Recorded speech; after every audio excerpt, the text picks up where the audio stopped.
कृपया कर कोई भी मेरी लिखी किसी भी स्टोरी को कॉपी ना करे, न ही उसे चोर कर अपने YouTube चैनल पर डालने की कोशिश करें।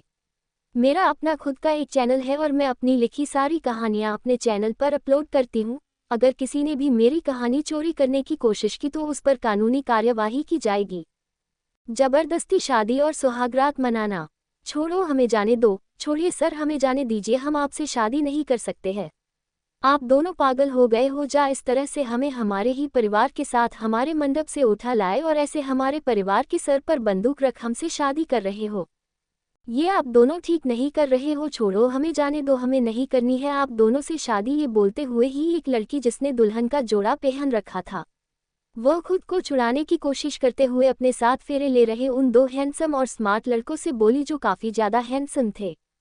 और मंडप के पास ही उस लड़की के माँ बाप और एक लड़का होता है जिसने शादी के कपड़े पहन रखा था, और वो तीनों ही खुद को छुड़ाने की कोशिश कर रहे होते हैं और उस लड़की को छोड़ देने के लिए बोले जा रहे होते हैं, मगर वो दोनों ही लड़के किसी की कोई बात नहीं सुनते हैं और जबरदस्ती उसके साथ फेरे लेकर उसकी मांग भर देते हैं और उसके गले में मंगलसूत्र पहना देते हैं, जिसे देखकर उस लड़की की आंखों के आंसू तेज हो जाते हैं और वो जमीन पर ही बैठी जोरों से रोने लगती है। तो शादी होते ही उन दोनों ही भाई की आंखें चमक उठती हैं और दोनों के ही होठों पर देवल मुस्कान आ जाती है।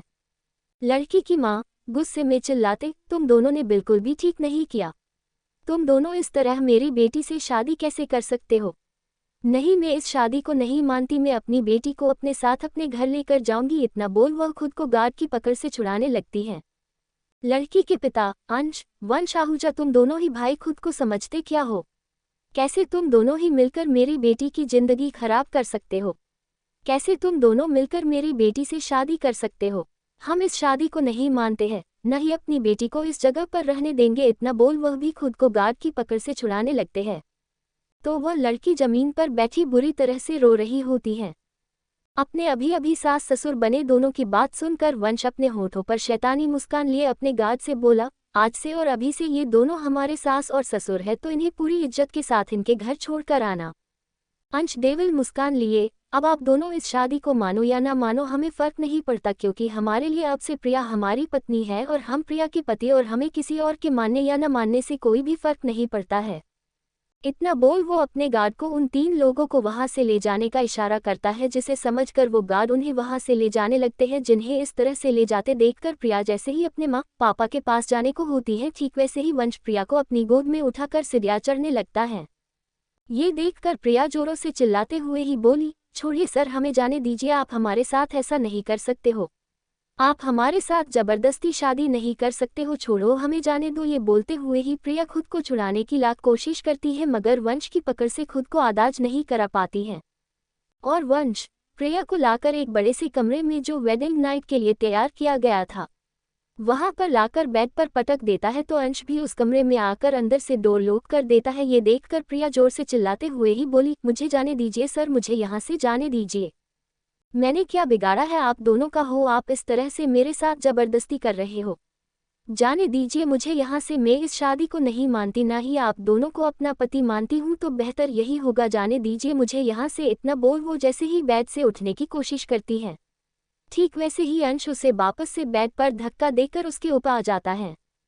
ये देखकर प्रिया का डर से बुरा हाल हो जाता है और जैसे ही वह अंश को खुद से दूर धकेलने के लिए अपना हाथ आगे करती है, ठीक वैसे ही अंश उसके दोनों हाथों को अपने एक हाथ में पकड़ सर से ऊपर कर बेड पर ही दबा देता है, जिसकी इस हरकत से प्रिया की आंखें डर से भर जाती हैं और वह गुस्से में ही रोते चिल्लाते हुए बोली, नहीं, आप मेरे साथ कुछ भी नहीं कर सकते हो, मुझे जाने दीजिए सर। मैंने ऐसा भी क्या कर दिया आपके साथ जो आप दोनों भाई मुझसे ऐसे बदला ले रहे हो? अगर मुझसे कोई भी गलती हुई हो तो आप मुझे बता सकते हो, सजा दे सकते हो, मगर इस तरह से मेरी जिंदगी तो खराब मत करिए ना सर। ये बोलते हुए ही उसकी आंखों से मोटे मोटे आंसू बहने लगते हैं। अंश अपनी आंखों में लस्ट और प्यार दोनों को लिए ही अपनी सनक भरी आवाज में बोला, गलती तो तुमने की है जान, मगर कोई भी ऐसी वैसी नहीं, हम दोनों भाई के दिल को चुराने की गलती की है, और जब तुमसे ये गलती हो ही गई तो सजा के लिए तैयार हो जाओ मेरी जान। वैसे भी आज शादी हुई है हमारी और अब सुहागरात है हमारी। इतना बोल अंश देवल मुस्कान के साथ ही प्रिया को देखने लगता है। प्रिया रोते हुए ही जोर से चिल्लाए, नहीं, नहीं नहीं, मैं इस शादी को नहीं मानती, ना ही आपको या वंश सर को अपना पति मानती हूँ। तो क्यों कर रहे हो मेरे साथ ऐसी जबरदस्ती? शादी एक से की जाती है, एक साथ दो लड़कों से नहीं। और आप दोनों मुझसे शादी कर मुझे आपस में बांटना चाहते हो, मेरे साथ खेलना चाहते हो। नहीं, मैं ऐसा कुछ भी नहीं होने दूंगी। मुझे अपने घर जाने दो। इतना बोल वो जैसे ही वहां से जाने के लिए अंश को खुद से दूर करने के लिए होती है, ठीक वैसे ही अंश झुककर उसके होठों पर अपने होठों को रख देता है और प्रिया को फोर्सफुली किस करने लगता है। और किस करते हुए ही उसके एक हाथ ने प्रिया के दोनों हाथों को जकड़ रखा था, तो दूसरा हाथ प्रिया की पूरी बॉडी पर फिसल रहा था, जिस वजह से प्रिया की आंखों से काफी सारे आंसू बह रहे थे और वो खुद को छुड़ा भी नहीं पा रही होती है। और किस करते हुए ही अंश प्रिया के सारे कपड़ों को निकालना शुरू कर देता है, जिस वजह से प्रिया अंदर तक कांप जाती है। और प्रिया के कपड़ों के साथ ही अंश ने अपने भी सारे कपड़े निकालकर जमीन में फेंक दिए थे। और वो कुछ भी समझ पाती उससे पहले ही अंश एक झटके के साथ ही प्रिया के दोनों पैरों को अपनी कमर में लपेट एक झटके के साथ ही उनके अंदर एंटर होता है, जिसके ऐसा करते ही प्रिया की तेज चीख निकल पड़ती है। जैसे ही अंश प्रिया के अंदर एंटर करता है, ठीक वैसे ही प्रिया की एक तेज दर्द भरी चीख निकल पड़ती है और वो दर्द से तड़पने लगती है और दर्द के कारण उसकी आंखों के आंसू और भी तेज हो जाते हैं और वो बुरी तरह से रोने लगती है और रोते हुए ही खुद को छोड़ देने की बात कर रही होती है। मगर अंश प्रिया को छोड़ने की वजह उसके बदन पर अपना हाथ जमा रहा था और उसे बस दर्द दिए जा रहा था, जिस कारण उस कमरे में प्रिया के जोरों से चीखने और चिल्लाने की आवाजें गूंज उठती हैं। तो वंश वो सोफे पर बैठा वाइन पीते हुए ही अपने भाई और प्रिया दोनों को ही देखे जा रहा था और इस समय उसकी आंखें काफी ज्यादा नशीली और मदहोशी से भरी हुई होती हैं। वो बस किसी सनकी पागल की तरह दर्द में तड़प रही प्रिया को देखकर मुस्कुरा रहा था। काफी देर तक अपने मन की करने के बाद अंश थककर बेड पर ही प्रिया के बगल में लेट जाता है, जिसे देखकर प्रिया रोते हुए ही बेड पर ही उठकर बैठने की कोशिश करने लगती है। तो उसे अपने पूरे बदन पर काफी तेज दर्द होता है, जिस वजह से उसकी दर्द भरी आह निकल पड़ती है और वो दर्द में तड़पने लगती है। मगर फिर भी प्रिया खुद को चादर पर लपेटे जैसे ही बेड से उठने की कोशिश करती है, ठीक वैसे ही वंश अपनी जगह से खड़ा होता है और अपने कपड़े निकालते हुए ही बोला, कहाँ जा रही हो जान? तुम्हें पता नहीं आज हमारी भी शादी हुई है, तो हमारी भी सुहागरात है। इतना बोलते हुए ही वंश अपने सारे कपड़ों को निकाल देता है, जिसे ऐसे बिना कपड़ों में देखकर प्रिया काफी बुरी तरह से रोते और डरते हुए ही ना में अपना सर हिलाकर बोली, प्लीज वंश सर, मुझे यहाँ से जाने दीजिए, मुझे छोड़ दीजिए, मत करिए मेरे साथ ऐसा। आखिर मैंने ऐसा भी क्या कर दी जो आप दोनों भाई मिलकर मेरे साथ इस तरह जबरदस्ती कर रहे हो? इतना बोल प्रिया फुट फुट कर रोने लगती है। तो प्रिया को ऐसे रोते देख वंश के होठों पर देविल मुस्कान आ जाती है और वो अपने कदम बैग की तरफ बढ़ाते हुए ही अपनी सनक भरी आवाज में बोला, जिन निगाहों ने कभी देखा नहीं किसी को, उन निगाहों में बस गई है तू। हमसे हमारा चैन, सुकून, नींदें सब चुरा ले गई है तू। सांसों में, दिल की धड़कनों में, हमारी रूह में बस गई है तू। हमसे हमारा सब कुछ चुरा कर पूछ रही है, क्या बिगाड़ा है तूने हमारा? हमारी दुनिया में आकर हमें अपने प्यार में पागल बनाकर कैसे करने जा रही थी किसी और से शादी? अब से तू हमारी, तेरा ये जिस्म हमारा, तेरी रूह, तेरा प्यार सब कुछ है हमारा।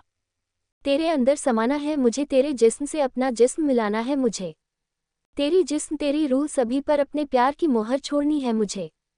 तू अब से हमारी हो गई, तेरी रूह, तेरी आत्मा सबको अपना बनाना है हमें। तू मोहब्बत ही नहीं, सनक से भरी मोहब्बत है हमारी, तुझमें समाकर सुकून पाना है हमें। वंश अपनी सनक से भरी आवाज में प्रिया को देखते हुए ही उसके एकदम करीब आ जाता है, मगर वंश की बातों को सुनकर प्रिया का डर से बुरा हाल हो चुका था और वो काफी बुरी तरह से तो पड़ती है। तो वंश प्रिया को वापस से अपनी गोद में उठाकर बेड पर गिरा देता है, जिसकी इस हरकत से प्रिया अंदर तक कांप जाती है और रोते हुए ही ना में अपना सर हिलाते हुए ही बोली, नहीं वंश सर, अब और नहीं, बहुत दर्द हो रहा है मुझे, अब मुझमें जरा सी भी हिम्मत नहीं बची है। ये बोलते हुए ही प्रिया अपने दोनों हाथों को जोड़ लेती है, मगर वंश जो नशे में और प्रिया की खूबसूरती दोनों में ही पूरी तरह से डूब चुका था, जिस वजह से उसे प्रिया का रोना भी सुनाई नहीं देता है और वो प्रिया के बदन से चादर को खींचकर जमीन पर फेंक देता है और उसे बेड पर धक्का देकर खुद उसके ऊपर आ जाता है और प्रिया उसे खुद से दूर कर पाती उससे पहले ही वंश भी प्रिया के होठों पर अपने होठों को रख उसे किस करने लगता है और उसके दोनों हाथ भी प्रिया की बॉडी पर घूमने लगते हैं, जिस वजह से प्रिया चाहकर भी खुद को आज़ाद नहीं करा पा रही थी और वो बस दर्द से तड़पते हुए रोने लगती है और जब उससे दर्द बर्दाश्त नहीं हो पाता है तो वो बेहोश हो जाती है। मगर फिर भी वंश बस उसके बदन पर अपना हक जमाए ही जा रहा होता है।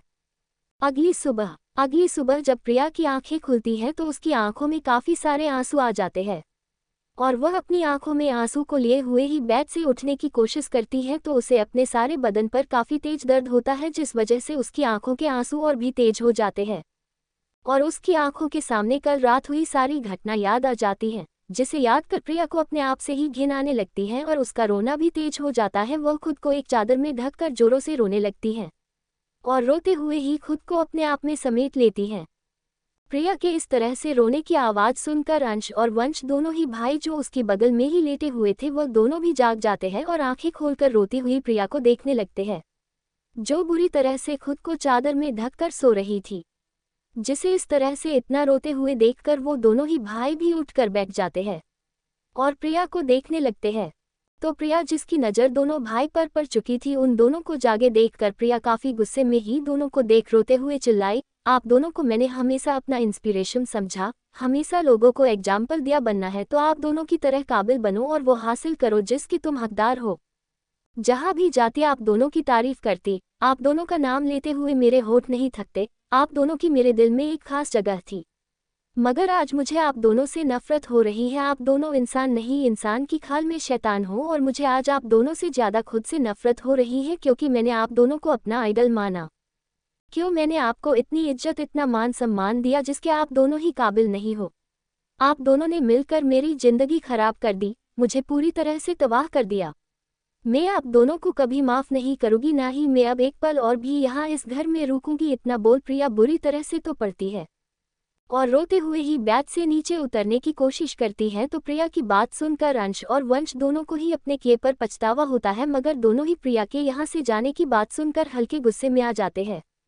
वंश अपनी पागलपन से भरी हुई नज़रों को प्रिया पर कर बोला, नहीं जान, नहीं, तुम ऐसे हमें छोड़कर नहीं जा सकती हो। प्यार करते हैं तो हम कैसे तुम्हें किसी और का होने दे सकते थे, इसलिए ही हमने तुमसे शादी की और अब तुम हमारी कानूनी पत्नी हो। तुम हमें छोड़कर कहीं भी नहीं जा सकती हो। वंश पागल सा प्रिया को देखकर बोला। अंश प्रिया को बेड से नीचे उतरते देख उसे उसकी एक बाह से पकड़ अपनी तरफ खींचकर बोला, क्या बोली तुम प्रिया? तुम हमें छोड़कर चली जाओगी? नहीं, तुम हमें छोड़कर कहीं पर भी नहीं जाओगी। प्यार हो तुम हमारा और हम आज से नहीं बल्कि तब से तुम्हें चाहते हैं जब से तुम पहली बार हमसे मिली थी। तुम्हें पहली नज़र देखते ही हमारा दिल तुम पर आ गया था और तुम हमसे हमारा दिल चुरा कर, हमारी सांसें, दिल की धड़कने, हमारा सुख चैन, नींद सब चुरा कर किसी और से शादी करने जा रही थी। तुम ऐसा कैसे कर सकती थी प्रिया? अगर तुम किसी और से शादी नहीं करती तो हमें भी ऐसा कुछ नहीं करना पड़ता जो हमने किया। इतना बोल अंश प्रिया को देखने लगता है। प्रिया गुस्से में चिल्लाते हुए, छोड़ो, मुझे छूने की कोशिश भी नहीं करना। मुझे तुम दोनों से और खुद से नफरत ही नहीं घिन भी हो रही है। क्यों मैंने तुम दोनों के जैसे जानवर को इतना माना और क्यों मैंने तुम्हें अपना आइडल माना? तुम दोनों ही भाई सच में पागल हो चुके हो, जो तुम्हें ये भी समझ नहीं आ रहा है। मैं एक जीती जागती लड़की हूँ, कोई सामान नहीं जिसे तुम दोनों ने आपस में ही बांट लिया। इतना बोल प्रिया जोरों से रोने लगती है। तो प्रिया की बात सुनकर वंश जैसे ही प्रिया के पास जाकर उसे अपने करीब करने की कोशिश करता है, ठीक वैसे ही प्रिया एक जोर का थप्पड़ वंश के गाल पर जड़ देती है। प्लीज दोस्तों मुझे फॉलो कर लीजिए, साथ ही कमेंट और लाइक करना ना भूले। प्रिया की बात सुनकर वंश जैसे ही प्रिया को अपने करीब कर उसे अपनी बाहों में भरने की कोशिश करता है, ठीक वैसे ही प्रिया गुस्से में ही आकर वंश को खुद से दूर धकेले एक जोर का थप्पड़ उसके गाल में जड़ देती है, जिसके ऐसा करते ही उस कमरे में उस थप्पड़ की आवाज़ गूंज जाती है और वंश और अंश दोनों की ही आंखें गुस्से से भर जाती है। तो प्रिया दोनों को गुस्से में ही घूरते हुए उन्हें अपनी एक उंगली दिखाते हुए ही बोली, मैं ना ही इस जबरदस्ती की शादी को मानती हूँ और ना ही तुम दोनों शैतान को अपना पति तो मेरे पास आने की या मुझे वापस से छूने की कोशिश भी मत करना। कल रात से पहले तुम दोनों ही मेरे लिए किसी भगवान की तरह थे, मगर अब से तुम दोनों मेरी नज़रों में एक शैतान और रेपिस्ट हो, जिसने कल रात मुझे पूरी तरह से तबाह कर दिया और तुम दोनों ने मेरे साथ जो भी किया उसकी सज़ा मैं तुम दोनों को दिलाकर रहूंगी। मैं पुलिस स्टेशन जाऊंगी, तुम्हारी कंप्लेंट लिखवाऊंगी, तुम दोनों ने ही मिलकर मेरा रेप किया है। इतना बोल प्रिया अपनी चादर को कसकर अपने बदन पर लपेटे ही अपने कपड़ों को देखने लगती है, जो काफ़ी सारे टुकड़ों में फट चुके थे। प्रिया की बात सुनकर वंश गुस्से में ही प्रिया को घूरते हुए बोला, प्यार हो तुम जान मेरी, इसलिए तुम्हें इस थप्पड़ के लिए माफ़ किया। अगर यही थप्पड़ कोई और मुझे मारा होता तो अब तक उसकी जान उसके बदन से निकल चुकी होती, मगर तुम्हारे लिए सब माफ है बिकॉज आई लव योर जान। इतना बोल वंश मुस्कुराने लगता है। अंश अपने होठों पर देवल मुस्कान लिए हुए ही बोला, पुलिस के पास जाना चाहती हो? जान जाओ, बेशक जाओ, मगर तुम्हें क्या लगता है कोई भी पुलिस हमारे खिलाफ जाएगी और तुम्हारी रिपोर्ट लिखकर हमें अरेस्ट करेगी? इतना बोलकर अंश जोरों से हंसने लगता है और हंसते हुए ही बोला, प्यार हो तुम हमारा, इसलिए हम कभी भी तुम्हारे साथ कुछ भी गलत नहीं करेंगे, ना ही तुम्हें कैद कर रखेंगे। तुम जैसे चाहो वैसे रह सकती हो, जो चाहो वो कर सकती हो, और पुलिस के पास जाना चाहती हो तो चली जाओ, हमें कोई परेशानी नहीं। इतना बोलकर अंश अपने दोनों हाथों को सर के पीछे कर फोड़कर आराम से लेट जाता है और प्रिया को ही देखने लगता है। प्रिया नफरत भरी नजरों से उन दोनों को एक नज़र देखकर उस चादर को ही खुद पर लपेटे उस कमरे से बाहर जाने लगती है। जिसे ऐसे ही बाहर जाते हुए देखकर वंश बोला, जान कपड़े तो पहन कर जाओ, क्या तुम ऐसे ही बिना कपड़ों में जाओगी? ये बोलते हुए ही वंश के होठों पर देवल मुस्कान थी। तो प्रिया एक नज़र खुद को देखती है और एक नज़र जमीन पर पड़े अपने कपड़ों को जो फट चुके थे, जिन्हें देखकर प्रिया अपनी आंखों में गुस्सा और नफरत लिए हुए ही वहां से बाहर चली जाती है। जिसे वैसे जाते हुए देखकर दोनों ही भाई की बुहें सिकुड़ जाती है और वो दोनों ही उठकर बाथरूम में चले जाते हैं। तो प्रिया खुद को उस चादर में ही लपेटे घर के बाहर निकलने लगती है। वो जैसे जैसे उस घर से बाहर निकल रही होती है, आसपास मौजूद सारे ही नौकर और गार्ड सारे ही अपनी नज़रों को झुका लेते हैं और किसी में भी इतनी हिम्मत नहीं होती है कोई भी अपनी नज़रें उठाकर भी प्रिया की तरफ देख सके। तो प्रिया अपनी आंखों में आंसू और नफरत दोनों को ही लिए सड़क पर पैदल चलने लगती है। इस समय प्रिया को अपने बदन पर काफ़ी तेज दर्द हो रहा था, मगर ये दर्द उसके मन और आत्मा में हो रही दर्द के आगे कुछ भी नहीं था। और अभी प्रिया बस कुछ कदम ही चली होगी, उतने में ही प्रिया के पास एक साथ काफ़ी सारी गाड़ियां आकर रुकती है। जिसे ऐसे अपने पास अचानक से इतनी सारी गाड़ियों को देखकर प्रिया डर जाती है और इससे पहले प्रिया कुछ भी समझ पाती उससे पहले ही एक गाड़ी का डोर खुलता है और अंदर से एक हाथ आकर प्रिया को गाड़ी में खींच लेता है, जिस कारण प्रिया की एक तेज चीख निकल पड़ती है। आन प्रिया बस कुछ कदम ही चली होगी, उतने में ही प्रिया के पास एक साथ काफ़ी सारी गाड़ियां आकर रुकती है। जिसे ऐसे अपने पास अचानक से इतनी सारी गाड़ियों को देखकर प्रिया डर जाती है और इससे पहले प्रिया कुछ भी समझ पाती उससे पहले ही एक गाड़ी का डोर खुलता है और अंदर से एक हाथ आकर प्रिया को गाड़ी में खींच लेता है, जिस कारण प्रिया की एक तेज चीख निकल पड़ती है।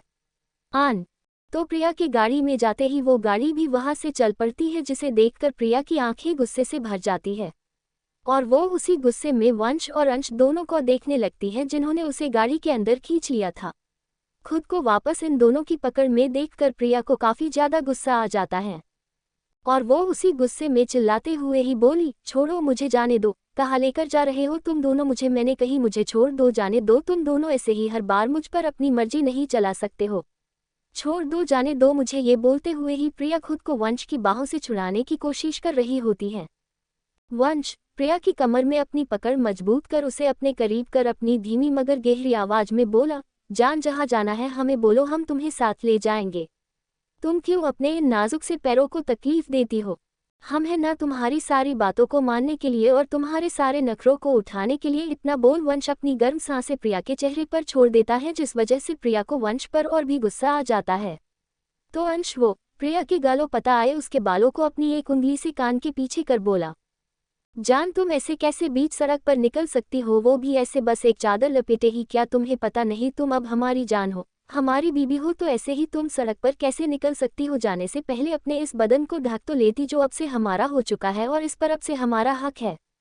ये बोलते हुए अंश की आवाज़ काफ़ी ठंडी और शांत सी होती है।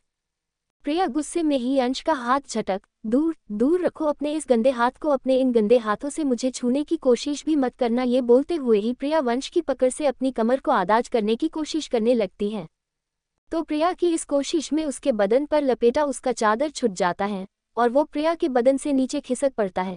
ये देखते ही प्रिया की आंखें डर से भर जाती हैं और वो झट से अपने दोनों हाथों से उस चादर को पकड़ लेती है, साथ ही उसकी आंखों में आंसू भी आ जाते हैं और वो अपनी आंसू भरी नजरों के साथ ही वंश को देखने लगती है।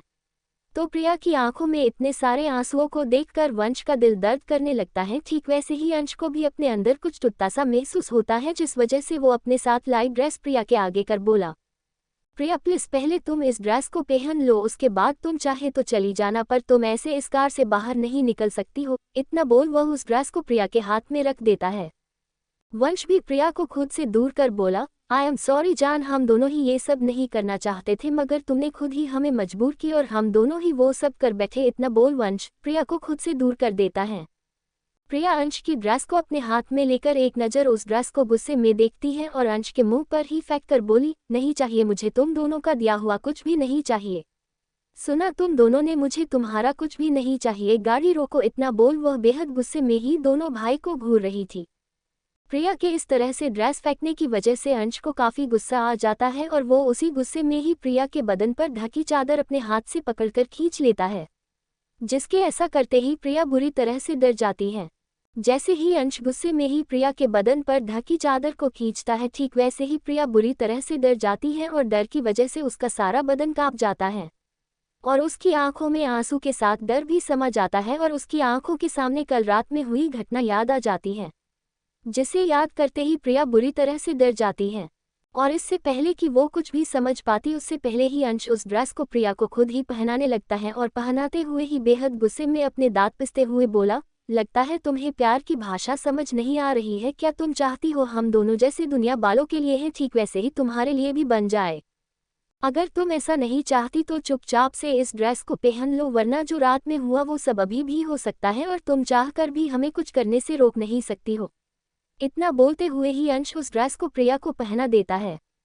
अंश की आवाज़ बेहद डरावनी थी, जिस वजह से प्रिया का पूरा बदन डर से कांप जाता है। ठीक तभी गाड़ी भी एक ब्रेक के साथ ही रुक जाती है, जिसे ऐसे रुकते हुए देखकर प्रिया की नज़र बाहर जाती है तो वो देखती है कार पुलिस थाने के बाहर रुकी है, जिसे देखते ही प्रिया की आंखें हैरान हो जाती हैं। तो उसे ऐसे हैरान देखकर वंश अपनी ठंडी आवाज़ में बोला, जान जाओ और जाकर हमारे खिलाफ कंप्लेंट लिखवाओ, और अगर पुलिस कंप्लेंट ना लिखे तो हमारा नाम बता देना, हमारा नाम ही काफ़ी होगा तुम्हारी रिपोर्ट लिखवाने के लिए। इतना बोल वंश कार का डोर खोल देता है। तो प्रिया हैरान सी एक नज़र उन दोनों भाई को देखती है और कार से बाहर निकलकर थाने में चली जाती है। तो दोनों ही भाई बस प्रिया को जाते हुए देखकर मुस्कुरा रहे होते हैं। प्रिया थाने के अंदर जाते ही एक इंस्पेक्टर की डेस्क के पास जाकर बोली, सर मुझे कंप्लेंट लिखवानी है। इंस्पेक्टर प्रिया को और उसकी खराब हालत को देखते हुए, बैठो और बताओ क्या कंप्लेंट लिखवाना है तुम्हें? इतना बोलकर इंस्पेक्टर प्रिया को देखने लगता है, जो सच में काफ़ी बुरी हालत में होती है। प्रिया रोते हुए, सर 2 लड़कों ने मुझे जबरदस्ती मेरे ही शादी के मंडप से उठाकर किडनैप कर अपने घर लेकर गए, फिर दोनों ने जबरदस्ती मेरे साथ शादी की और उसके बाद दोनों ने मिलकर मेरा रेप किया। इतना बोलकर प्रिया जोरों से रो पड़ती है। तो प्रिया की बात सुनकर और उसे ऐसे रोते हुए देखकर इंस्पेक्टर उसे शांत करवाते हुए बोला, शांत हो जाओ तुम और सारी बात अच्छे से बताओ और उन लड़कों का नाम भी बताओ जिन्होंने तुम्हारे साथ ये सब किया। इतना बोल इंस्पेक्टर एफआईआर रजिस्टर करने लगता है। तो प्रिया भी रोते हुए ही उसे सारी बात बता देती है, तो इंस्पेक्टर भी रिपोर्ट लिख लेता है। इंस्पेक्टर क्या आप उन लड़कों का नाम जानती हो? कैसे दिखते हैं वो?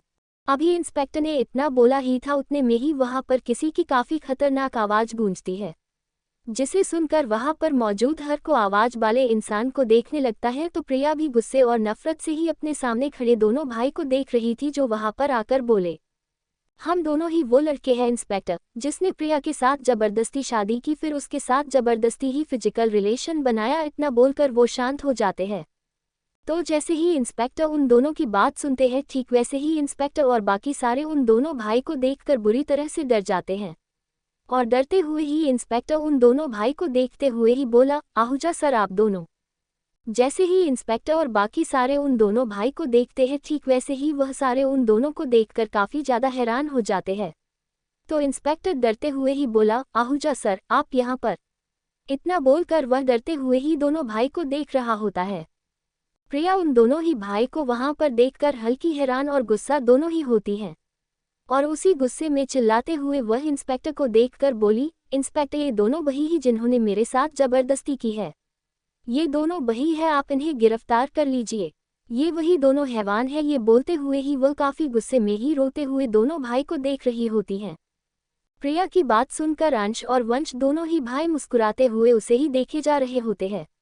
तो इंस्पेक्टर हैरानी से उन 3 लोगों को देख रहा था और उसकी ज़रा सी भी हिम्मत नहीं हो पा रही थी वो एक शब्द भी अपने मुंह से निकाले, जिस वजह से वो बस खड़ा डरती हुई निगाहों से ही दोनों भाई को देख रहा था और डरते हुए ही काफ़ी हिम्मत कर बोला, ये तुम क्या बोल रही हो लड़की? तुम्हें कुछ पता भी है तुम किन पर इल्ज़ाम लगा रही हो? क्या तुम्हें मालूम नहीं ये दोनों कौन है? इतना बोल वह प्रिया को ही घूरने लगता है। प्रिया गुस्से में चिल्लाते हुए, मुझे अच्छी तरह से पता है मैं किस पर इल्जाम लगा रही हूँ और मुझे ये भी पता है इन दोनों ही भाई ने मिलकर मेरे साथ क्या किया है, तो अब आप मेरी कंप्लेंट लिखिए और इन दोनों को जेल में डालिए। ये बोलते हुए ही प्रिया इंस्पेक्टर को घूर रही थी। वंश अपनी सनक भरी आवाज में ही प्रिया को देखकर बोला, जैसा तुम बोलो जान, हम वैसा करने के लिए तैयार है। अगर तुम्हारी खुशी हमें इस जेल में भेजने पर है तो ठीक है, हम इस जेल में जाने को तैयार है। ये बोलते हुए ही वह इंस्पेक्टर को देखने लगता है। अंश पागल सा मुस्कुराते हुए, इंस्पेक्टर हमारी जान ने जो कुछ भी कहा वो सब कुछ सच कहा है, तो चलो अब जल्दी से हमें लॉकअप के अंदर डाल दो। इतना बोल वह मुस्कुराते हुए ही प्रिया को देखे जा रहा था। मगर उन दोनों भाई की बात सुनकर प्रिया हैरानी से उन दोनों को ही देखे जा रही थी, तो इंस्पेक्टर भी हैरानी से डरते हुए ही बोला, ये आप क्या बोल रहे हो सर? वंश गुस्से में, जितना बोला उतना कर इंस्पेक्टर, वरना तेरी कब्र में अभी इसी जगह पर खोद दूंगा। इतना बोल वह अपनी बेहद ही खतरनाक नजरों से इंस्पेक्टर को घूर रहा था। इंस्पेक्टर उन दोनों भाई के घूरने की वजह से काफी ज्यादा डर जाता है और डर की वजह से ही वह जल्दी से लॉकअप के पास जाकर उसे खोल देता है। तो वंश और अंश दोनों ही भाई खुद लॉकअप में चले जाते हैं। ये देखकर प्रिया काफी हैरान थी, तो उसकी हैरानी तब और ज्यादा बढ़ जाती है जब अंश मुस्कुराते हुए ही बोला, क्या अब तुम खुश हो जान, हमें ऐसे जेल में भेजकर? इतना बोलकर वो प्यार भरी नजरों से प्रिया को देखे जा रहा था। तो प्रिया उसकी बात सुनकर कुछ भी बोल पाती उससे पहले ही वहां पर वकील की एक टीम आ जाती है और आते ही एक वकील बेल के पेपर सीधे इंस्पेक्टर के टेबल पर रखकर बोला, इंस्पेक्टर ये रहे बेल के पेपर, चलो जल्दी से सर को बाहर निकालो। इतना बोलकर वकील मुस्कुराते हुए ही दोनों भाई को देखने लगता है। तो दोनों भाई भी प्रिया को देखे जा रहे थे, तो प्रिया वो भी अब समझ चुकी थी दोनों भाई के इस दिमाग को, जहां पर दोनों ने खुद को जेल में डालकर अगले ही पल बाहर भी निकाल लिया था। ये समझते ही प्रिया को अब और ज्यादा गुस्सा आ जाता है और वो उसी गुस्से में ही चिल्लाते हुए बोली, तुम दोनों ऐसे बाहर नहीं निकल सकते हो। वंश लॉकअप से बाहर निकलकर प्रिया की तरफ बढ़ते हुए ही बोला, जान तुमने जैसा चाहा वैसा तो हमने कर दिया, मगर अब हमारी बारी है। इतना बोलकर वंश प्रिया के पास जाकर उसे अपनी गोद में उठा लेता है और बाहर की तरफ जाने लगता है। ये देखकर प्रिया काफी ज्यादा डर जाती है और डरते हुए ही बोली, छोड़ो मुझे, तुम ऐसे मुझे नहीं उठा सकते हो, छोड़ो, जाने दो मुझे, तुम मुझे अपने साथ नहीं ले जा सकते हो। ये बोलते हुए ही वह जोरों से चिल्ला रही होती है, मगर वंश उसे अपनी गोद में उठाए हुए ही बाहर की तरफ बढ़ जाता है और कार के पास जा डोर खोल उसे किसी सामान की तरह गाड़ी के अंदर फेंक देता है, जिसके ऐसा करते ही प्रिया की एक चीख निकल पड़ती है।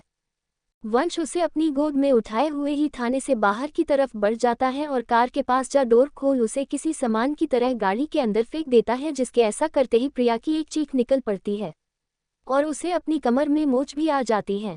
मगर वंश को इस बात से कोई फर्क नहीं पड़ता है, वो तो बस खुद भी कार में बैठ जाता है, तो अंश भी दूसरी तरफ का डोर खोल अंदर बैठ जाता है।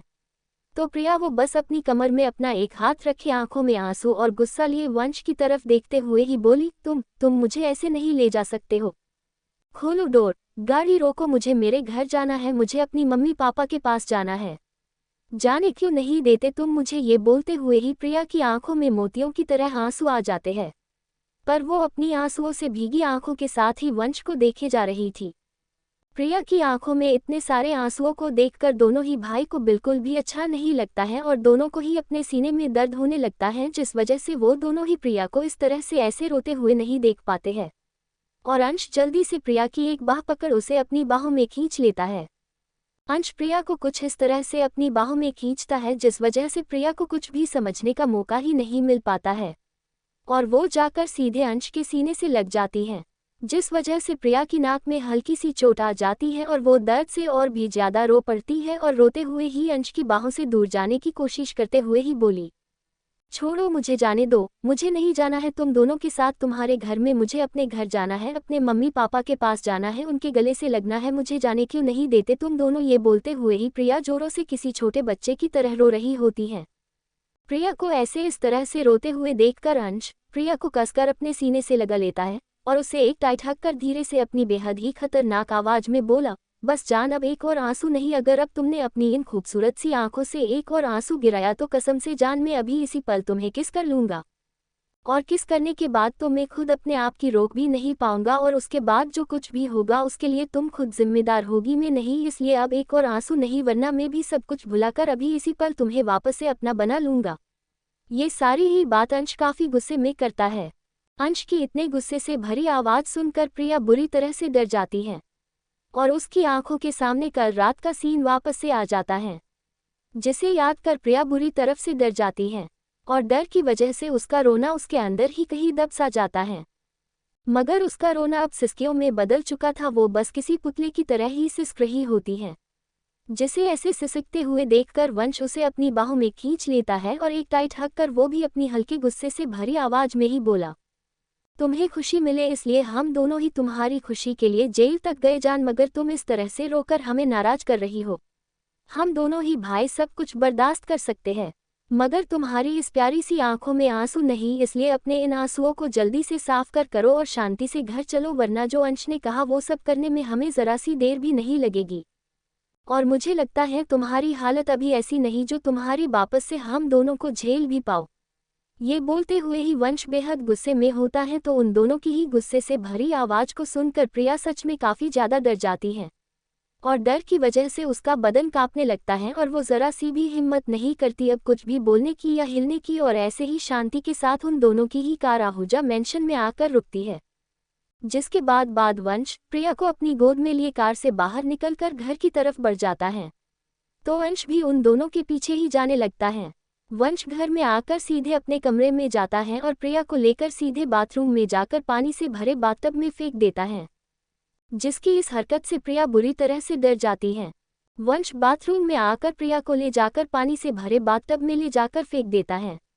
वंश के इस तरह से फेंकने की वजह से प्रिया बुरी तरह से डर जाती है और डर की वजह से उसका सारा बदन कांप उठता है और उसे ऐसा लगने लगता है जैसे वंश कहीं वापस से उसके साथ कुछ भी ना करने बैठ जाए। यही सब सोचकर ही उसका दिल डर से भर उठता है और वो डरते हुए ही हल्के गुस्से में वंश को देख रही होती है। तो अंश भी अब तक बाथरूम में आ चुका था और वो जैसे ही बाथरूम में आता है ठीक वैसे ही डोर अंदर से लोटकर अपने शर्ट की बटन खोलने लगता है। जब प्रिया ये सब देखती है तो उसकी आंखें और भी डर से भर जाती हैं, मगर वो अपने डर पर काबू कर गुस्से में ही उन दोनों की तरफ देखकर बोली, तुम दोनों वापस से मेरे साथ कुछ भी गलत नहीं कर सकते हो, ना ही मेरी मर्जी के बिना मुझे छू भी सकते हो। बाहर निकलो तुम दोनों यहाँ से, वरना मैं तुम दोनों का ही सर फोड़ दूंगी या तुम दोनों के सारे बालों को नोचकर तुम्हें टकला कर दूंगी। निकल जाओ यहाँ से। ये सब बोलते हुए ही प्रिया जोरों से चिल्ला रही होती है, तो अंश वो प्रिया की सारी बातों को इग्नोर कर अपने सारे कपड़ों को उतार कर साबर के नीचे जाकर खड़ा हो जाता है और बड़े ही बेशर्मों को तरह नहाने लगता है। जब प्रिया अंश की इतनी बेशर्मी भरी हरकत देखती है तो वो झट से अपनी नज़रों को फेर लेती है और जोर से चिल्ला कर बोली, ये सब क्या है? तुम्हें ज़रा सी शर्म नहीं आती? तुम इतने बेशर्मों की तरह कैसे नंगे होकर मेरे ही सामने नहा सकते हो? ये बोलते हुए ही प्रिया की आवाज़ में झुंझलाहट और शर्म दोनों ही होती है। अंश बेशर्मों की तरफ ही मुस्कुराते हुए प्रिया को दूर से देखकर ही बोला, मैंने तो अपनी सारी शर्म उसी पल गंवा दी थी जान, जिस पल मैंने तुम्हें पहली बार देखा था, और तुम इस तरह से मुझसे नजरें क्यों फेर रही हो? कल रात तो हमारे बीच सब कुछ हो चुका है और अब कुछ भी ऐसा नहीं जो हमारे बीच बचा हुआ हो। तो तुम शर्माना बंद करो और नजरें उठाकर अपने पति की तरफ देखो तो जरा। ये बोलते हुए ही अंश के होठों पर शैतानी चमक थी। अंश की बात सुनकर प्रिया का मन करता है वो जाकर कहीं डूब मरे, क्योंकि उसे काफी ज्यादा अजीब और गंदा लग रहा था। इसलिए वो बस गुस्से में ही अपने हाथों की मुट्ठी भींचकर बैठी होती है, साथ ही उसकी नजरें भी झुकी हुई होती हैं और वो कसकर अपनी आंखों को बंद कर लेती है। अभी प्रिया ने अपनी आंखें बंद ही की थी, उतने में ही उसे अपने पास कुछ महसूस होता है, जिस वजह से वो झट से अपनी आंखों को खोल देती है। मगर जैसे ही वह अपनी आंखों को खोलती है ठीक वैसे ही उसकी आंखें डर से भर जाती हैं और वो डरते हुए ही बोली, तू माँ तुम? ये बोलते हुए ही वह वंश को देख रही थी जो बाथटब के अंदर उसके पास ही मौजूद था, जिसे वैसे देखकर प्रिया डरते हुए ही बोली, तुम यहाँ क्या कर रहे हो? बाहर निकलो यहाँ से। ये बोलते हुए ही वह बाथटब से उठने की कोशिश करने लगती है, मगर जैसे ही वह उठने की कोशिश करती है ठीक वैसे ही वंश उसे उसकी कमर से पकड़ कर लिटा देता है और खुद जल्दी से प्रिया के ऊपर आकर उसके होठों पर अपने होठों को रखकर उसे किस करने लगता है। ये सब कुछ इतनी जल्दी में होता है कि प्रिया को कुछ भी समझने का मौका ही नहीं मिलता है और जब उसे होश आता है तो वह खुद को वंश की बाहों में पाती है, जो उसे किस कर रहा होता है और उसके होठों को ऐसे चूस रहा था जैसे उसके होठ न होकर लॉलीपॉप हो, जिसे महसूस कर प्रिया का सारा बदन डर से सिहर उठता है वंश को इस तरह से खुद को किस करते हुए पाकर प्रिया बुरी तरह से डर जाती है और डर की वजह से उसका सारा बदन कांप उठता है और वो अपनी डर भरी निगाहों से ही वंश को देख रही होती है जो उसके होठों को चूस रहा था। जिसे ऐसे इस तरह से खुद के होठों को चूसते हुए देखकर प्रिया को काफी ज्यादा गंदा लगता है और वो गुस्से में आकर वंश के सीने पर अपनी दोनों हथेली को रखकर अपनी सारी ताकत जमाकर उसे जोर से धक्का दे देती है। जिसके इस तरह से धक्का देने की वजह से वंश प्रिया से अलग हो जाता है और वह थोड़ा सा दूर खिसक जाता है तो प्रिया वो जोरों से सांसें लेने लगती है, साथ ही उसका सारा बदन गुस्से से कांप भी रहा होता है। मगर प्रिया के इस तरह से धक्का देने की वजह से वंश को काफी गुस्सा आ जाता है और गुस्से में ही उसकी आंखें सुर्ख लाल हो जाती हैं और वो अपने हाथ की मुट्ठी भींचकर गुस्से में ही प्रिया को देखने लगता है जो अपने सीने पर अपना एक हाथ रखे जोरों से सांसें ले रही थी। जिसे ऐसे सांसें लेते हुए देखकर वंश उसे एक झटके के साथ ही अपनी तरह खींच लेता है और प्रिया कुछ भी समझ पाती उससे पहले ही वंश गुस्से में आकर ही प्रिया के सारे कपड़ों को टुकड़ों में फाड़ देता है। जिसके ऐसा करते ही प्रिया बुरी तरह से डर जाती है और डरते हुए ही वह वंश की पकड़ से आज़ाद होने की कोशिश करती है। मगर वंश गुस्से में ही दांत पिसते हुए ही बोला, जान मैं तुम्हारे साथ किसी भी तरह की कोई जबरदस्ती नहीं करना चाहता था मगर तुमने मुझे मजबूर किया है, इसलिए अब जो भी होगा उसकी जिम्मेदार तुम खुद होगी। इतना बोलते ही वंश प्रिया को बाथटब में लिटाकर खुद उसके ऊपर आ जाता है और प्रिया के बचे हुए सारे कपड़ों को भी फाड़ देता है। जिसके ऐसा करने पर प्रिया डरते हुए ही रो पड़ती है और रोते हुए ही ना में अपना सर हिलाने लगती है, मगर प्रिया के ना में सर हिलाने पर भी वंश पर कोई असर नहीं होता है और वो गुस्से में ही आकर प्रिया के होठों पर अपने होठों को रख जोर से वाइट कर देता है। जिसके ऐसा करते ही प्रिया की एक तेज चीख निकल पड़ती है और वो वंश को खुद से दूर धकेलने लगती है, मगर वो नाजुक सी लड़की वंश जैसे हटे कट्टे इंसान को जरा सा भी हिला नहीं पाती है और वंश बस अपने एक हाथ से प्रिया के दोनों हाथों को मजबूती से पकड़ ऊपर की तरफ कर देता है तो दूसरे हाथ से वह प्रिया की बॉडी को मसले जा रहा था, जिस वजह से प्रिया को काफी ज्यादा दर्द अपनी बॉडी पर फील हो रहा था, मगर वो चाहकर भी वंश को खुद से दूर नहीं कर पा रही थी। तभी वंश भी अपने सारे कपड़ों को निकाल देता है। ये देखकर प्रिया अंदर तक सिहर जाती है और रोते हुए ही ना में सर हिलाने लगती है क्योंकि डर की वजह से उसके होठों से एक शब्द भी बाहर नहीं निकल पा रहा था। वंश प्रिया के सारे बदन पर किस करते हुए ही कमर के नीचे आ जाता है और जैसे ही वह कमर के नीचे अपने होठों को ले जाकर रखता है ठीक वैसे ही प्रिया और भी ज्यादा डर जाती है और उससे वंश का इस तरह किस करना बर्दाश्त नहीं हो रहा था। जब प्रिया से वंश का उस तरह किस करना बर्दाश्त नहीं होता है तो वह रोते हुए ही बोली, वंश बस अब और नहीं, प्लीज मुझे छोड़ दो। अभी प्रिया ने इतना बोली ही थी उतने में ही वंश एक झटके के साथ ही प्रिया में समा जाता है, जिस वजह से प्रिया की तेज चीख निकल पड़ती है और वह दर्द से झटपटाने लगती है। मगर वंश प्रिया के इतने सारे आंसुओं को देखकर भी नहीं रुकता है। वो बस प्रिया के बदन पर अपना हाथ जमाए ही जा रहा होता है और उसके साथ अपने मन की किए जा रहा होता है और प्रिया बस रोते तड़पते हुए रहती है। तो अंश वो सावर के नीचे खड़ा अभी भी बस प्रिया को देखे जा रहा होता है और उसकी नज़र बस प्रिया के ऊपर जी जमी हुई होती है। तो काफ़ी देर तक हक जमाने के बाद जब वंश पूरी तरह से संतुष्ट हो जाता है तो वह प्रिया से अलग हो जाता है और सावर के नीचे जाकर अंश के पास ही खड़ा हो जाता है। मगर अंश की नज़र अभी भी प्रिया के दर्द से भरे चेहरे पर ही होती है, जिसे ऐसे दर्द में देखकर अंश का दिल अंदर ही अंदर दर्द करने लगता है और वो सावर के नीचे से हटकर पास ही रखा बाथरोब उठाकर पहन लेता है और बाथटब के पास आकर धीरे से प्रिया के कंधे पर झुककर अपना एक हाथ रख देता है। जिसके ऐसा करते ही प्रिया और भी ज्यादा डर जाती है और डरते हुए ही अंश को देखने लगती है।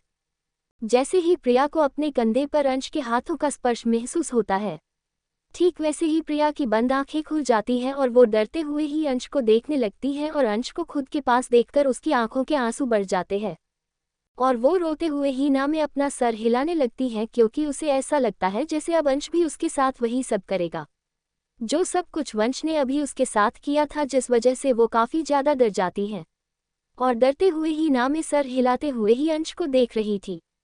तो अंश वह झुककर प्रिया को अपनी गोद में उठा लेता है, जिसके ऐसा करते ही प्रिया की आंखों के आंसू और भी तेज हो जाते हैं और वह बुरी तरह से डरते हुए ही कांप जाती है। तो अंश प्रिया को गोद में उठाए ही बाथरूम से बाहर निकलकर बेडरूम में आ जाता है और प्रिया को बेड पर बिठाकर उसे ही देखने लगता है जो बुरी तरह से बस रोए जा रही होती है।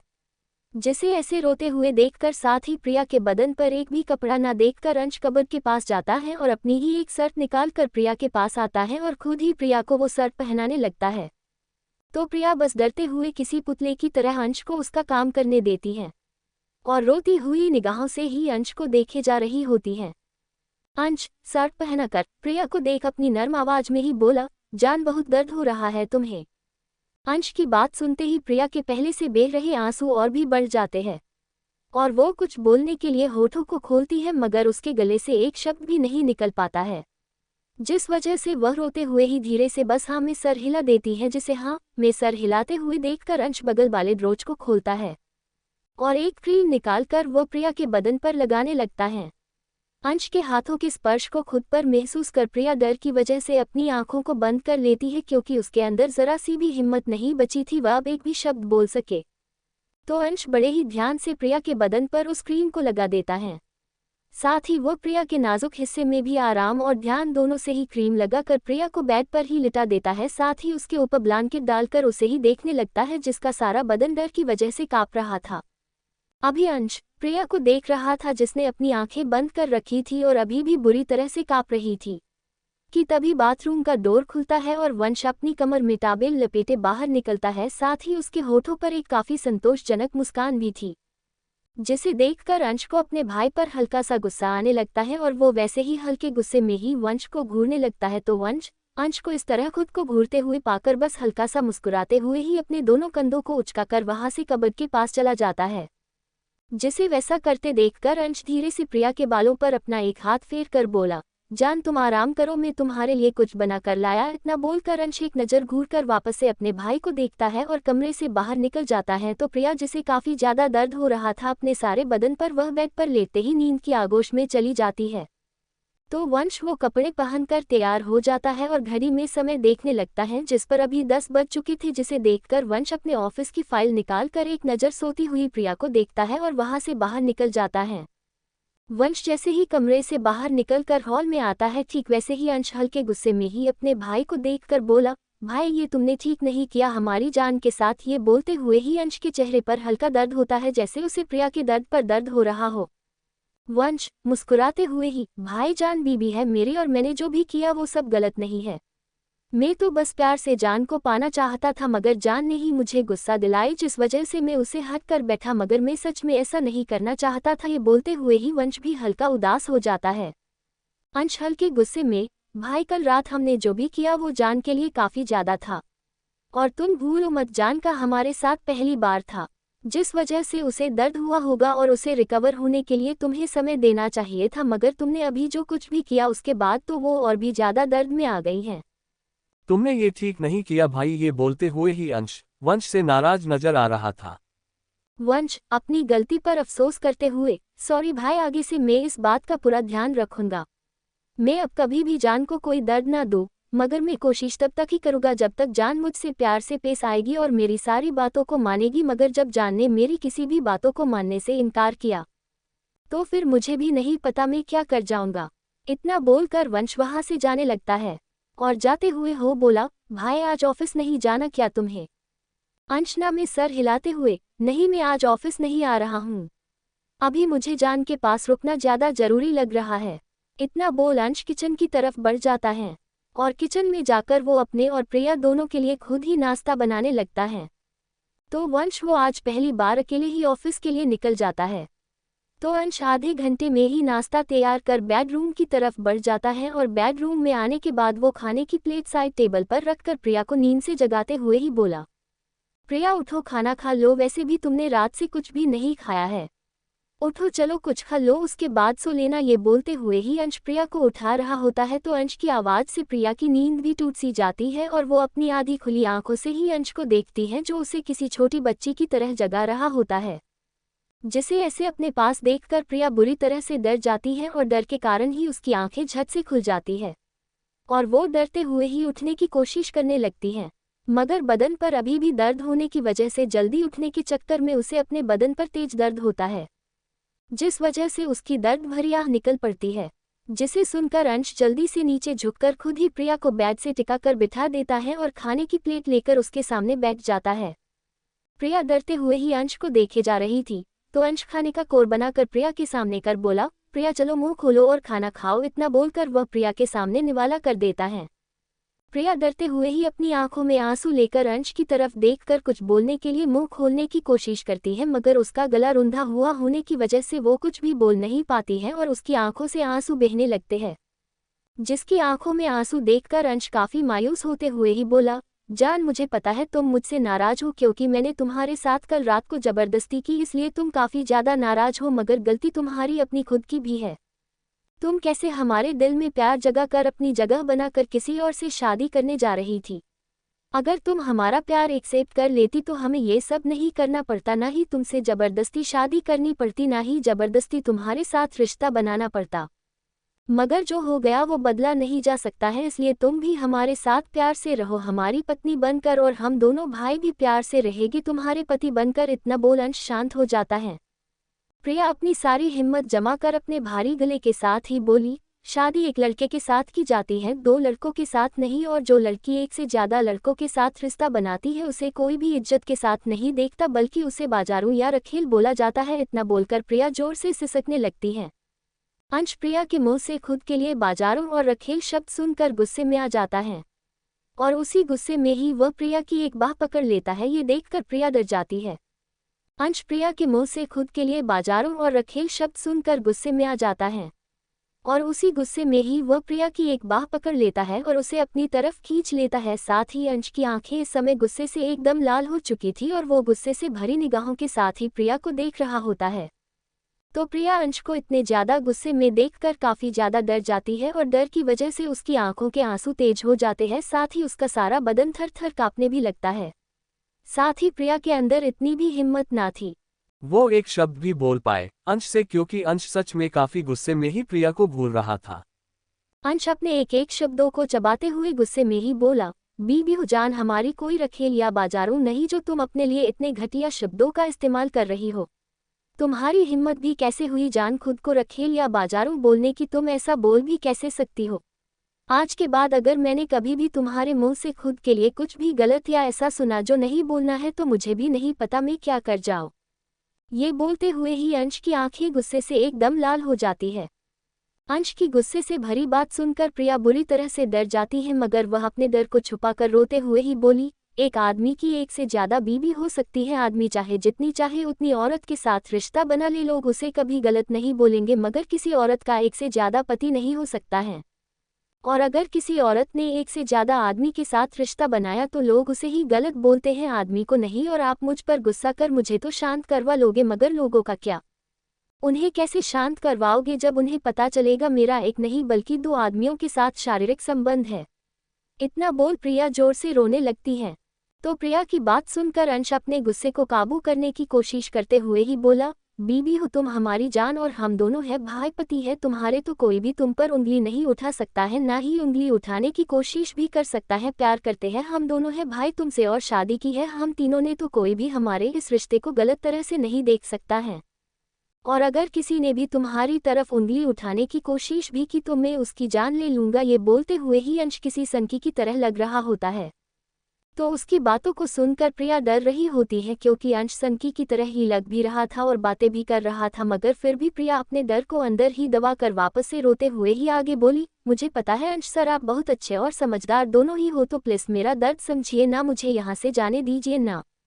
मेरा दम घुट रहा है इस जगह पर, मुझे घिन आ रही है खुद से, मुझे ये बिल्कुल भी बर्दाश्त नहीं हो रहा है। मुझे किसी दो मर्दों ने छुआ है और मेरे साथ फिजिकल हुए हैं, मुझे सच में ऐसा लग रहा है जैसे मैं कहीं जाकर अपनी जान दे दूं, मुझसे नहीं हो पा रहा है ये सब बर्दाश्त। मुझे बहुत दर्द हो रहा है अंश सर, और मुझे अपनी बॉडी से ज़्यादा दर्द अपनी आत्मा में हो रहा है। कल रात भी आप दोनों ने मेरे साथ वो सब किया और सुबह भी वंश सर ने मेरे साथ जबरदस्ती की मेरा रेप किया। इतना बोलकर प्रिया जोर से रो पड़ती है और रोते हुए ही उसकी सांसें उखड़ने लगती हैं और उसे सांसें लेने में भी परेशानी होने लगती है, जिसकी ऐसे सांसें उखड़ते हुए देखकर अंश डर जाता है और डर की वजह से उसकी आंखें परेशान सी हो जाती है और वो जल्दी से प्रिया को अपने सीने से लगाकर उसकी पीठ को जोरों से सहलाने लगता है। तो प्रिया अपनी आंखों को बंद करते हुए ही अपनी उखड़ रही सांसों के साथ ही बोली, मुझे दो पतियों की पत्नी बनकर नहीं रहना है अंश सर, मुझे आप दोनों के साथ नहीं रहना है, मैं नहीं करती हूँ आप दोनों से प्यार। ये बोलते हुए ही उसके आगे के शब्द उसके गले में ही अटक से जाते हैं और वो अंश के सीने से लगी ही अपनी आंखों को बंद कर बेहोश होकर उसके सीने पर ही लुढ़क जाती है। जब अंश प्रिया की ऐसी हालत देखता है तो वो बुरी तरह से डर सा जाता है। प्रिया बेजान सी बेड पर लेटी हुई थी और डॉक्टर उसे चेक कर रहे थे। अंश भी बेड पर प्रिया के बगल में ही बैठा हुआ था और उसके चेहरे पर प्रिया के लिए फिक्र साफ नजर आ रही थी। तो डॉक्टर डरते हुए ही अपनी जान हथेली पर रखकर प्रिया को चेक कर रहे थे, क्योंकि उनके सामने ही डेविल जो बैठा था, जो घूर घूर कर गुस्से में उसे ऐसे देख रहा था जैसे वो किसी भी पल उसकी जान ही ना ले। डॉक्टर प्रिया को चेक कर और उसे इंजेक्शन देने के बाद अंश को देखकर डरते हुए ही बोला, अब ये ठीक है, मगर मुझे लगता है अगर इन्हें वापस से पैनिक अटैक आया तो हम इन्हें बचा नहीं पाएंगे। जैसे ही डॉक्टर इस बात को बोलता है, ठीक वैसे ही अंश की गुस्से से भरी आवाज डॉक्टर के कानों पर पड़ती है, जो बेहद डरावनी आवाज में बोला, अपनी जवान को लगाम दे डॉक्टर, वरना मैं अभी तेरी कब्र यहीं पर खुद दूंगा। ये बोलते हुए ही वह बेहद गुस्से में डॉक्टर को घूर रहा था। अंश की इतनी गुस्से से भरी डरावनी आवाज सुनकर डॉक्टर बुरी तरह से डर जाता है और डर की वजह से उसके गले से एक शब्द भी नहीं निकल पाते हैं।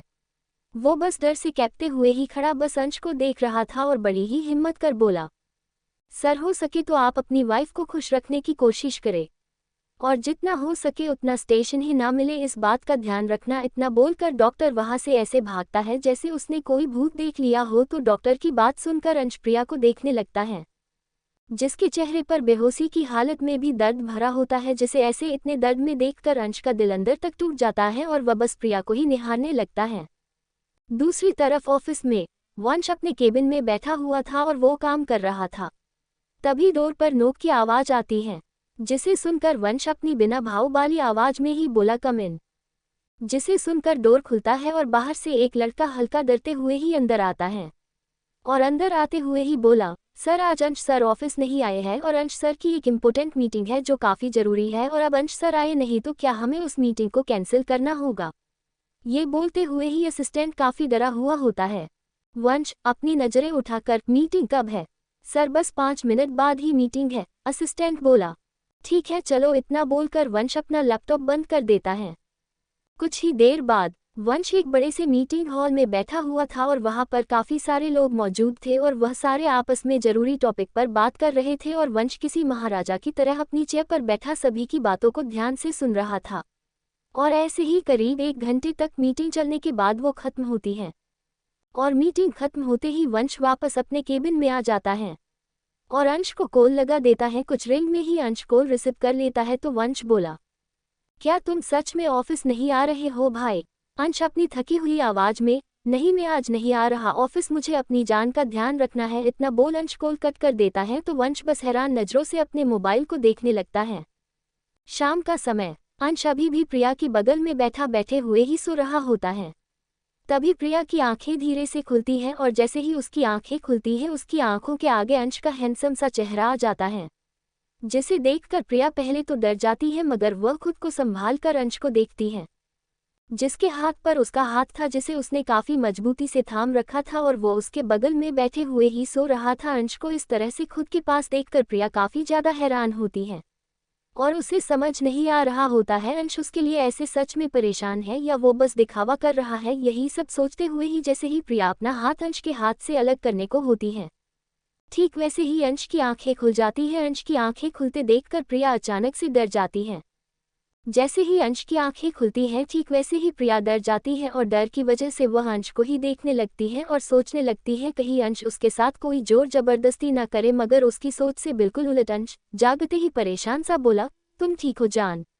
अब कैसा फील हो रहा है तुम्हें? ये बोलते हुए ही वह प्रिया को देखने लगता है।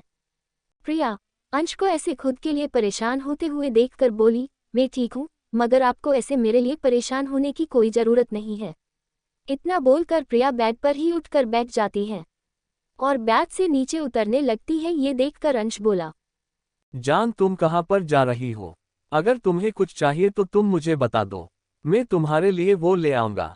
प्रिया हल्का चिढ़ते हुए, हाँ ला दो मुझे जहर, क्योंकि इस समय मुझे जहर की ही काफ़ी ज़्यादा ज़रूरत है, ला कर दे सकते हो जहर? इतना बोल प्रिया शांत हो जाती है। तो प्रिया की बात सुनकर अंश खामोश हो जाता है कि तभी वहाँ पर एक खतरनाक आवाज़ आती है जो बोली, तुम्हें जहर की क्या ही ज़रूरत है जान, तुम तो खुद जहर हो। इतना बोलते हुए ही वंश कमरे के अंदर आता है वंश की बात सुनकर और उसे कमरे में देखकर प्रिया बुरी तरह से डर जाती है और उसकी आंखों के सामने सुबह का सारा सीन एक बार फिर से आ जाता है, जिसे याद कर प्रिया की आंखें गुस्से और डर दोनों से भर जाती हैं और वो वैसे ही घूर कर वंश को देखने लगती है।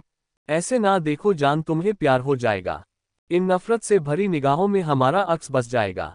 हमें बेशक पता है तुम्हें नफरत है हमसे, मगर हम भी क्या करें जान, हमें मोहब्बत है तुमसे। तुम मोहब्बत नहीं सनक हो हमारी, और हमारी सनक से भरी मोहब्बत है तुम्हारी। वंश प्रिया की तरफ अपने कदमों को बढ़ाते हुए ही बोला तो वंश को इस तरह से अपने करीब आते देखकर और उसकी इस बेतुकी बातों को सुनकर प्रिया अपने कदम पीछे की तरफ लेने लगती है और उसकी मुट्ठी गुस्से से भर जाती है और वो वैसे ही गुस्से और नफरत के साथ ही बोली, तुम इंसान नहीं जानवर हो। तुम बोलते हो प्यार करते हो मुझसे, अगर तुम मुझसे प्यार करते तो मेरे साथ जबरदस्ती नहीं करते, ना ही मेरा रेप करते और ना ही मेरी मर्जी के बिना मुझे छूते। तुम कोई प्यार नहीं करते मुझसे, तुम्हें तो बस अपनी हवस मिटानी है मुझसे, और अपनी हवस को तुम प्यार का नाम देकर प्यार जैसे पाक शब्द को गंदा कर रहे हो। मुझे नफरत है तुमसे, सुना तुमने, मुझे नफरत है तुमसे और हमेशा रहेगी। मैं तुम जैसे हैवान के साथ बिल्कुल भी नहीं रहूंगी, मैं अपने घर चली जाऊंगी। ये बोलते हुए ही प्रिया काफी नफरत से वंश को देख रही थी। प्रिया की बात सुनकर वंश के चेहरे की मुस्कान गायब नहीं होती है, बल्कि उसकी वो मुस्कान डेविल मुस्कान में बदल जाती है और वो वैसे ही प्रिया को देखकर बोला, हवस समझो या प्यार मुझे फर्क नहीं पड़ता जान, वैसे भी तुम पत्नी हो हमारी, मेरे लिए यही काफी है और तुम जितना चाहे उतना बुरा भला बोल सकती हो मुझे तुम्हारी किसी भी बातों से कोई फर्क नहीं पड़ने वाला है, क्योंकि प्यार करता हूँ मैं तुम्हें और प्यार में सब जायज है, तुम्हारा प्यार और नफरत दोनों भी। इतना बोलकर वंश मुस्कुराते हुए ही बाथरूम में चला जाता है तो प्रिया गुस्से में ही खड़ी बाथरूम के डोर को घूरे जा रही होती है। जब अंश प्रिया को ऐसे हाइपर होते हुए देखता है तो वह परेशानी भरी आवाज में ही बोला, जान प्लीज शांत हो जाओ, ऐसे गुस्सा मत करो, ऐसे गुस्सा करने पर तुम्हारी तबीयत खराब हो जाएगी और अगर तुम्हारी तबीयत खराब हुई तो मैं खुद को ही ब्लेम करूंगा जो मैंने तुम्हारा ध्यान नहीं रखा। ये बोलते हुए ही वह काफी ज्यादा परेशान सा लग रहा होता है। अंश को खुद के लिए इतनी फिक्र करते देखकर प्रिया को क्या हो जाता है पता नहीं, मगर वो खुद ब खुद शांत हो जाती है और शांत होकर अंश को देख बोली, अंश सर मुझे भूख लगी है, मुझे मेरे घर जाकर खाना है। ये बोलते हुए ही उसकी आवाज भारी सी हो जाती है।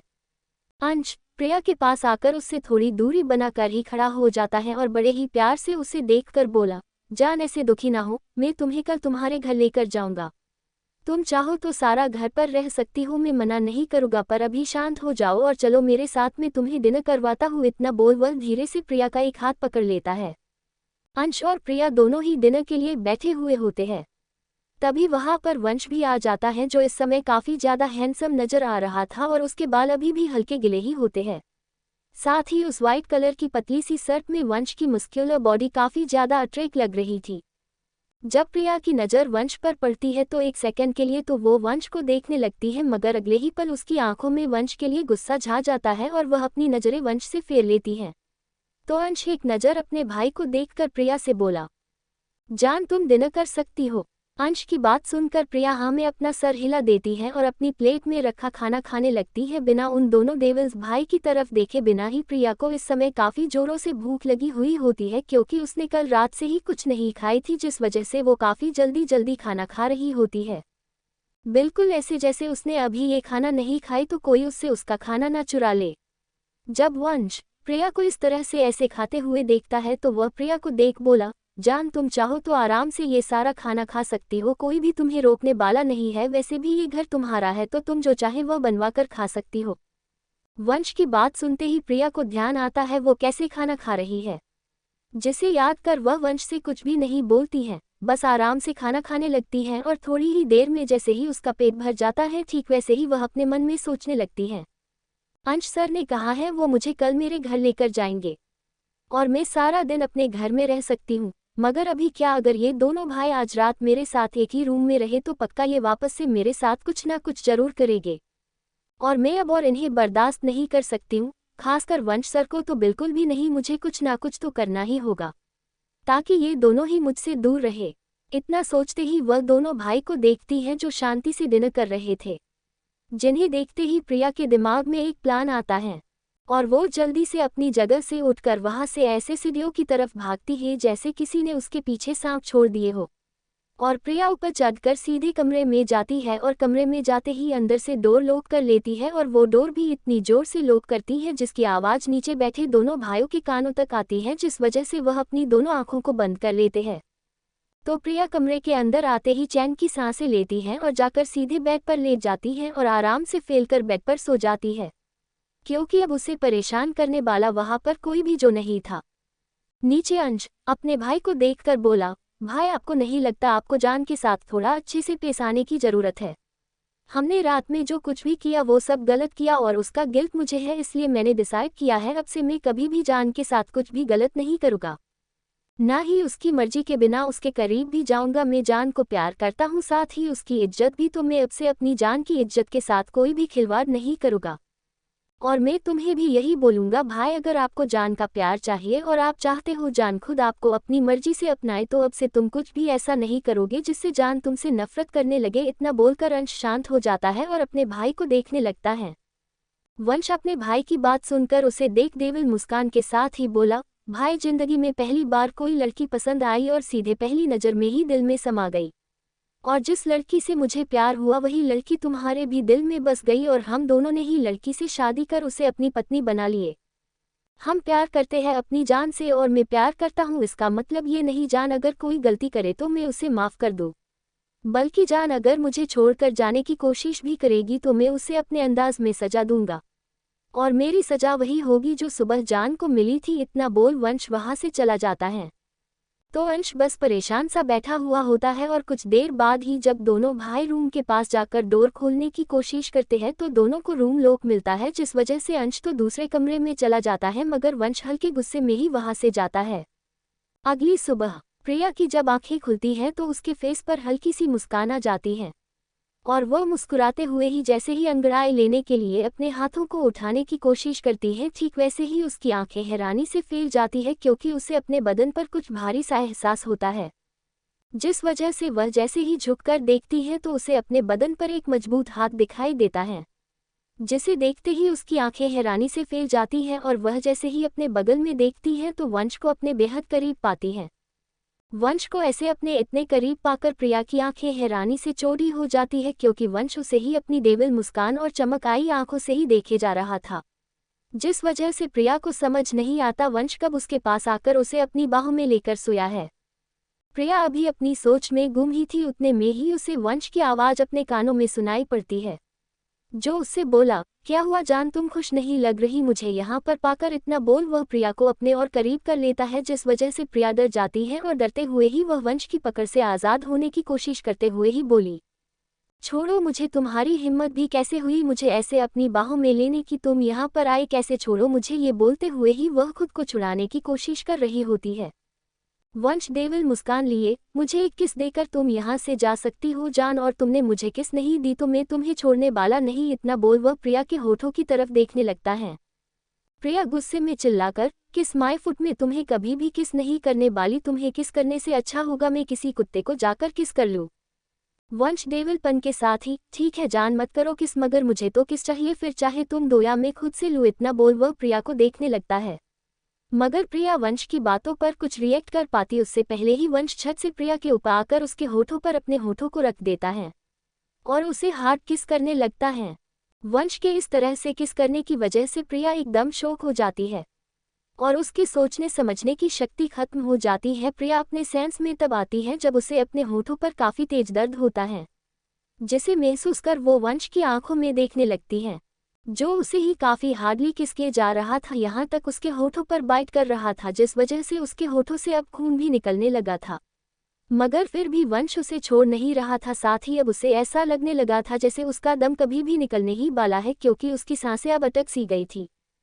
प्रिया को ऐसा लग रहा था जैसे अब वो मरने ही वाली है दम घुटने की वजह से। ठीक तभी वंश प्रिया के होठों को छोड़ देता है और उसके ऊपर से हटकर उसके बगल में लेटकर जोरों से सांसें लेते हुए खुद भी प्रिया को देखे जा रहा था, जो काफ़ी जोरों से सांसें ले रही थी।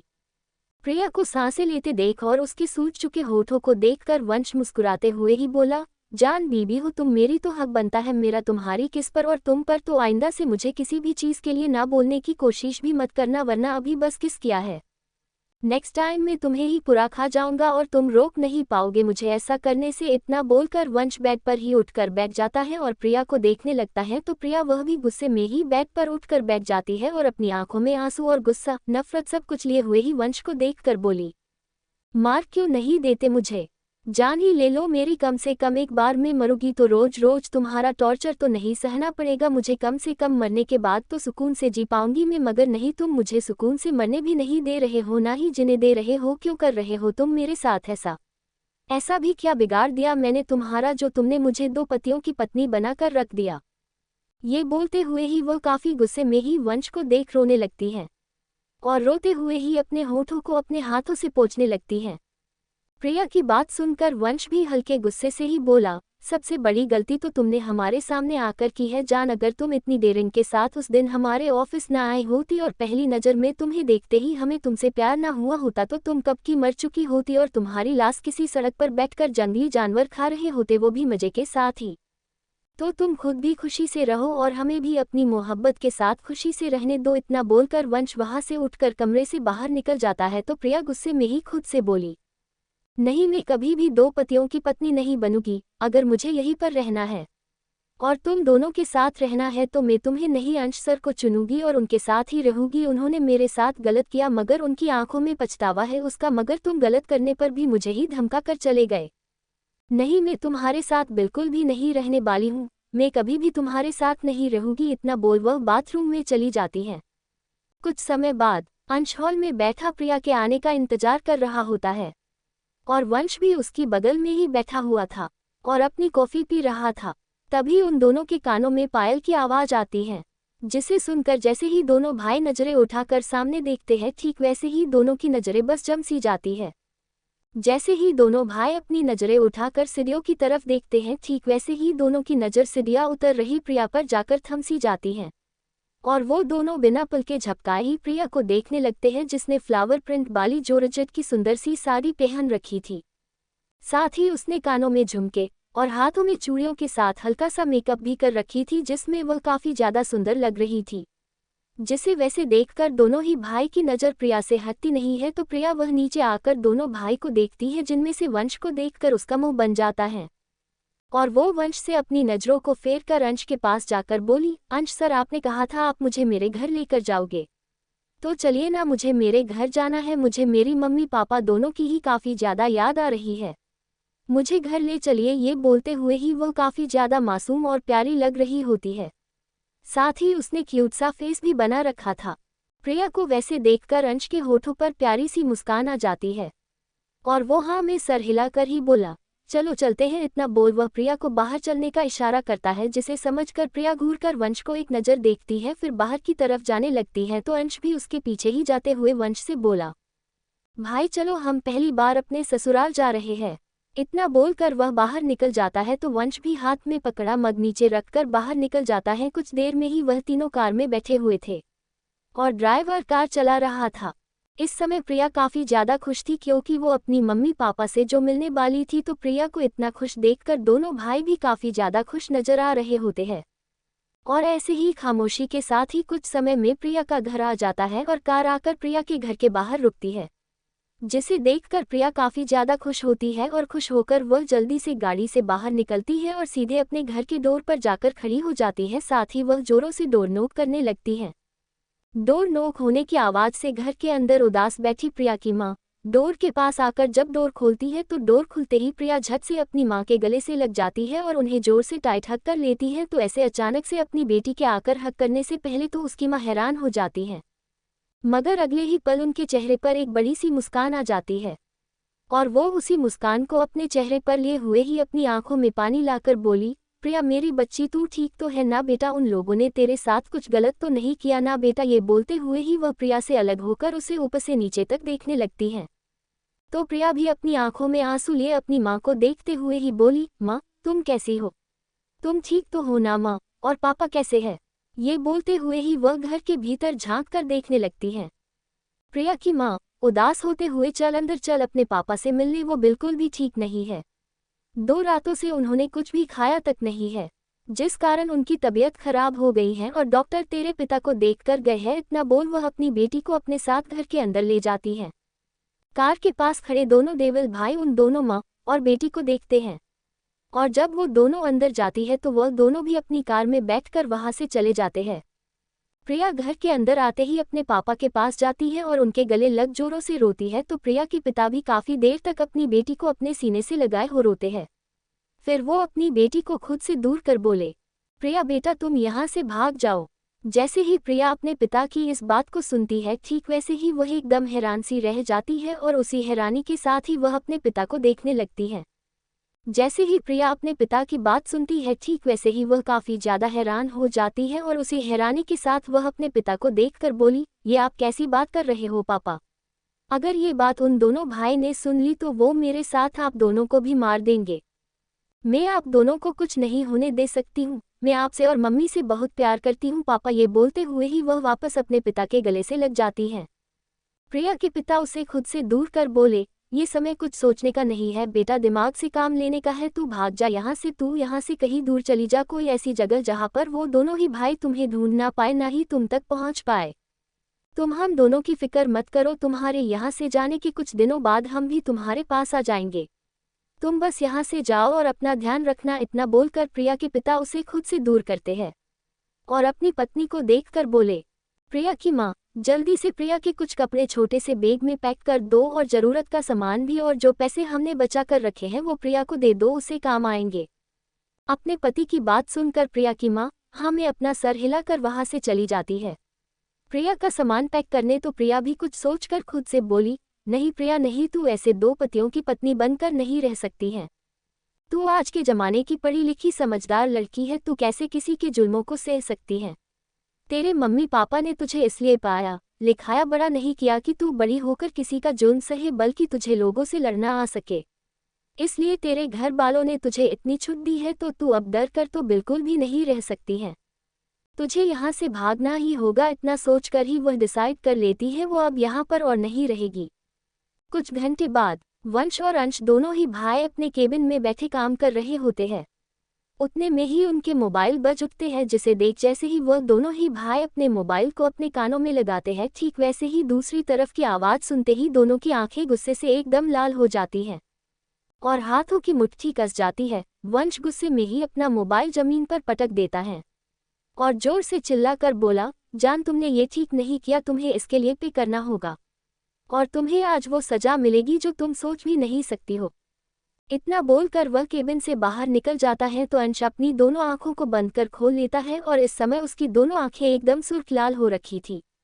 वह अपने गुस्से को काबू करने की कोशिश करते हुए ही खुद से बोला, तुम्हें ऐसा नहीं करना था जान, तुम्हें सच में ऐसा नहीं करना था। अब मैं भी तुम्हें नहीं बचा सकता हूँ वंश के गुस्से से, और वंश के साथ तुम्हें मेरा भी गुस्सा झेलना ही होगा।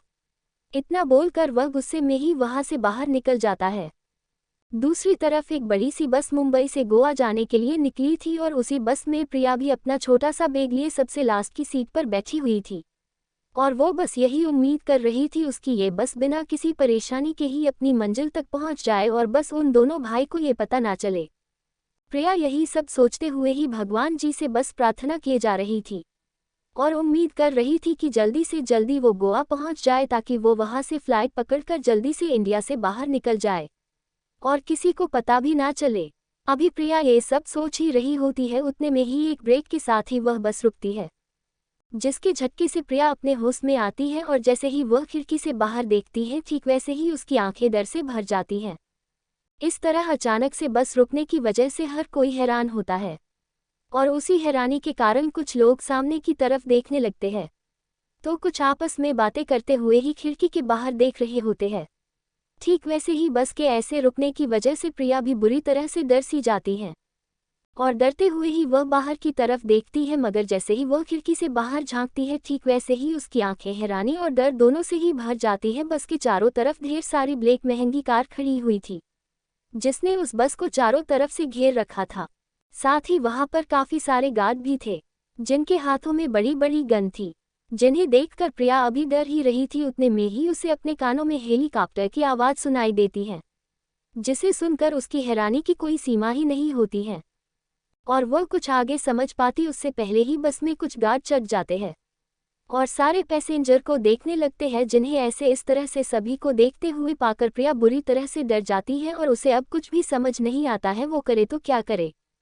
अभी वो सोच ही रही थी उतने में ही सारी बस खाली हो जाती है और वह अकेली ही उस बस में रह जाती है, जिसे देखकर वह जैसे ही सीट से उठकर बाहर जाने का सोचती है, ठीक वैसे ही उसे समझ आता है ये सारे ही गार्ड उन डेविल भाई के हैं, जिसे समझ अब प्रिया को अंदाजा हो गया था अब उसके साथ क्या होने वाला है, जिसे समझकर ही उसकी आंखें आंसुओं से भीग सी जाती हैं और वह खुद ही डरते हुए बस से बाहर निकल जाती है। जैसे ही वह बस से बाहर निकलती है, ठीक वैसे ही एक गुस्से से भरी तेज आवाज उसके कानों में पड़ती है, जो किसी और की नहीं बल्कि वंश की थी, जो अपनी कार के ऊपर ही चढ़कर किसी राजा की तरह बैठा हुआ था और उसे ही बेहद गुस्से में घूर कर देखते हुए ही बोला, गलती कर दी जान तुमने, तुम्हें ऐसा नहीं करना था।